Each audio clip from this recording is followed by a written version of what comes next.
শনিবাৰে ড্ৰোনেৰে জৰীপ সম্পন্ন কৰাৰ পিছত দেওবাৰে মেৰাপানীৰ নেঘেৰি বিলত প্ৰৱেশ কৰিলে বন বিভাগৰ বৃহৎ দল।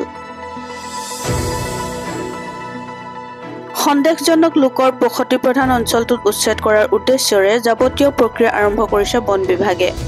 দেওবাৰে পুৱাৰে পৰা বন বিভাগৰ দলটোৱে ২ নং নেঘেৰিবিল গাঁৱৰ প্ৰতিটো পৰিয়ালৰ ঘৰে ঘৰে গৈ নথিপত্ৰ আৰু পৰিয়ালৰ তথ্য সংগ্ৰহ কৰে। ইফালে বন বিভাগৰ দলটোৰ জৰীপৰ লগে লগে উচ্ছেদৰ আশংকাত শংকিত হৈ পৰিছে গাঁওখনৰ লোকসকল।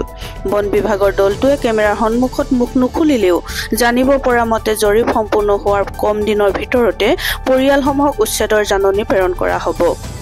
দেওবাৰৰ জৰীপ প্ৰক্ৰিয়াত বন বিভাগক সহযোগ কৰে অসম আৰক্ষীৰ লগতে সীমান্তত নিয়োজিত CRPF বাহিনীয়ে। জানো গম নাপাওঁ দেই মই, আমাৰ ইয়াতে জন্ম, ইয়াতে আমি ইয়াতে বুঢ়া বুদ্ধি আছোঁ, ইয়াতে আছোঁ। কিমান চনত আহিছে? মোৰ জন্ম ইয়াতে। আপোনালোকৰ দেউতা আহিছিলে? আবাই আহিছে কৈ আমি আবাহঁতেহে জানিব, আমি গম নাপাওঁ।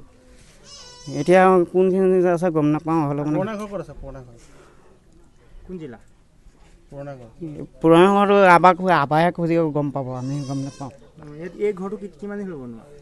এই ঘৰটো মই সেয়াই দৰকা পৰাগে 2-3-4 বছৰ পাৰ হ'ল।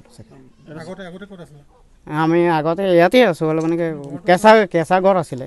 চৰকাৰী হয় নেকি? অঁ, এইটো চৰকাৰী ঘৰ। অঁ, চৰকাৰী কোন জেগাত গম নোপোৱা তুমি?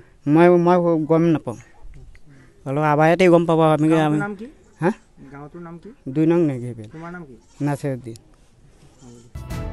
গোলাঘাটৰ পৰা পল্লৱিকা বৰুৱাৰ ৰিপৰ্ট, সময় অসম।